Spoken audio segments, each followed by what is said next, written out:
Okay, today we're going to look at doing radicals again, but we're going to introduce some variables this time. So what that means is we're going to get square roots that have things like an x in it or x squared or something like that. So just like we had regular numbers, let's kind of backtrack. If I had a regular number like square root of 3 squared, we figured out that was equal to 3, right? Because the squaring and the square root changed. They canceled each other out. So the same thing will apply with variables. If I give you the square root of x squared, that's going to be just an x. So if I gave you the square root of x to the 4, what you can do is you can think of that as being the same thing as x squared squared. 2 times 2 is 4. So the squaring and square root will cancel. So that'll equal just x squared. So if I give you the square root of x to the 6, you can see that would be the same thing as x cubed squared. So the square and square root will cancel in this case. So then we'd have just x to the 3 left over. So you can see with variables, then it works pretty simple. If they're even numbers, you just sort of cut them in half. So square root of x squared is x, square root of x to the 4th would be x squared, square root of x to the 6 would be x to the 3, square root of x to the 8 would be x to the 4, and so on. So it's a pretty easy pattern when they're even numbers. The problem now is what happens when they're odd numbers. So if I gave you the square root of x to the 3, we can't divide 3 by 2 without getting a decimal. So what we're going to do in this case is we're going to think of these as being two different radicals. So we're going to break the 3 into x squared and then x to the 1, right? 2 plus 1 is 3. Then we just do each part separately. So we already know the square root of x squared is x, and the square root of x we can't do nothing with, so we just get x times root x. So the same thing would happen if I gave you a 5.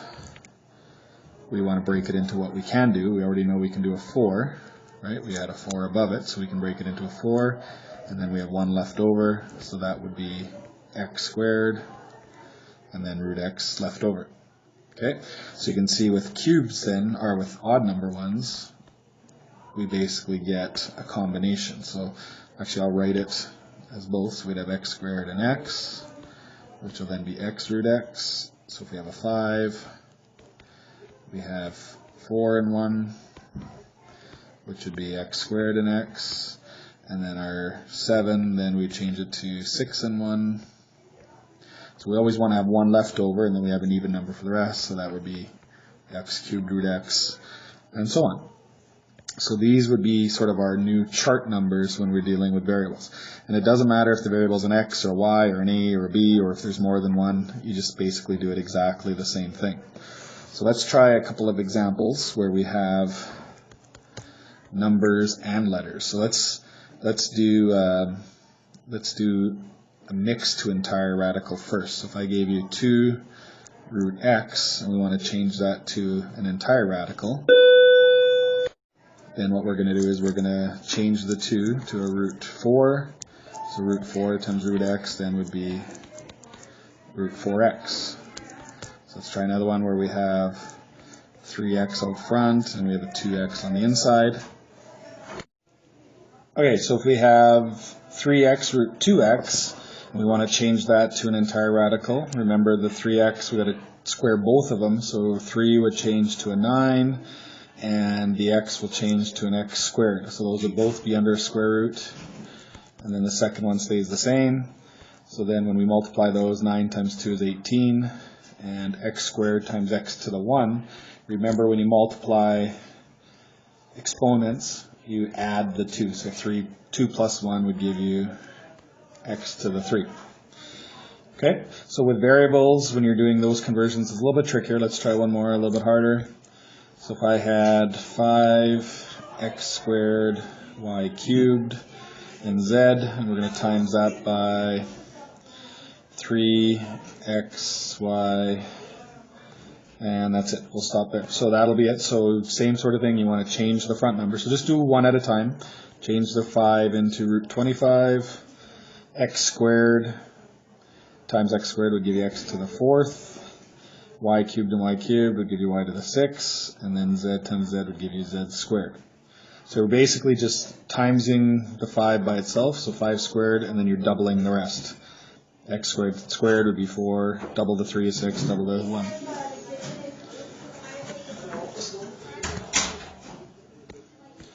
Okay, and then the second one stays exactly the same, 3xy.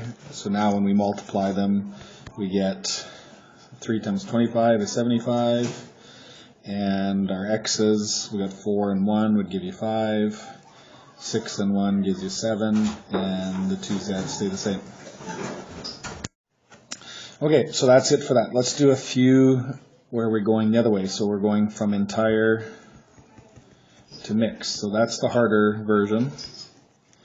So in this case, we're going to be going backwards. So let's do a couple quick examples. So let's start with an easy one. So if I gave you 18x cubed, so do the 18 just like we did before. You want to break that into two roots. So the 18, you go to your perfect root chart. You would pick a 9 and 2. So 9 is the perfect root, 2 is the leftover.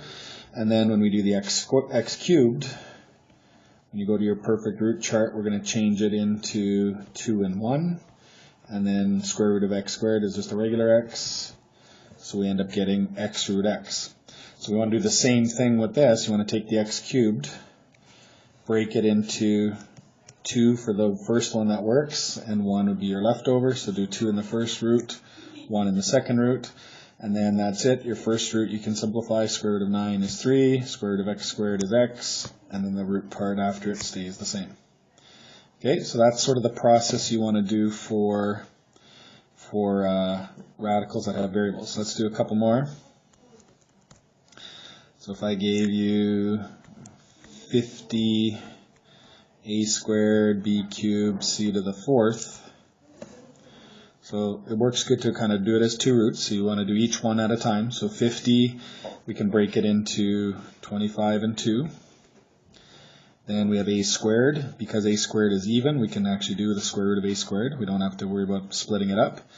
B to the 3, we can't do a 3, so we can do a 2 and a 1. And then c to the 4th is good. We can actually do a square root of c to the 4th. So that's it. So when you look on your sheet, on your chart, you can see square root of 25 is 5. Square root of a squared would just be a. Square root of b squared would be a b. And square root of c to the 4th would be c squared. And then the 2b under the root would stay the same. Okay, let's do one more and then we'll stop. So let's try a cube root one. These ones are rare, but you do see them once in a while. So if I gave you the cube root of 8, a to the 3, b to the 4, c to the 5. Let's try that. Okay, so do the same thing except we want to use cube root chart. So cube root of 8, actually let's change that. Let's make it 8. Let's make it 16. So we can do the cube root of 8 is 2, so that would give us 2 left over. Now, because we have letters and they're cubed, so a cubed and cube root is going to be good. That'll give you just an a. So we want to do the a cubed and have no leftovers.